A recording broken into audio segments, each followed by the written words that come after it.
I bet most of us can think of the person that's at the club or at the bar or some kind of gathering where they're older, maybe middle aged, even older than that, and they try too hard to hang out with and relate to younger people in their talk, maybe even their dress and their whole demeanor.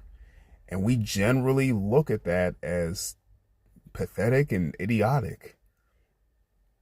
So I'm speaking to you, in particular, parents, the leaders in your family, fathers. Why are you trying so hard to be relatable? Being relatable is ridiculous. It's ridiculous in a lot of areas, but especially when it comes to parenthood. Stop trying to be relatable to your kids. You're supposed to be the leader. There should be a clear separation.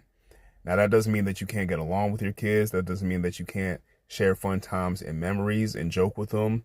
I'm not saying that at all. In fact, I encourage you to do that. Spend quality time with your kids. But for you to go over the top to be relatable, like you're on even terms, that's not how the structure works. That's not how it works biblically.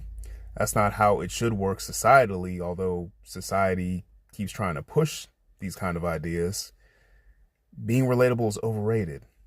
I'm a 40-year-old man. What do I look like hanging out with a bunch of 20-year-olds or a bunch of teenagers? First and foremost, it's creepy. If you try too hard to be relatable, it comes off as creepy more than anything.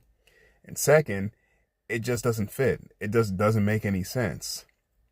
You know, and again, we can all probably think of somebody who's too old to be hanging with a young crowd. Maybe you had a teacher or a professor or somebody that tried too hard to be hip or one of the crowd with the younger people, and it just didn't work out. And guys, if you're out there trying to be relatable and trying to fit in, especially when it comes to raising kids, you're doing yourself and your kids a disservice. You're wasting time. They need leadership. They need authority. They need a sense of direction. And most importantly, probably, they don't need a parent or another adult acting cringeworthy around them. So keep that in mind. Don't worry about being relatable. Worry about being righteous. God bless you. Peace.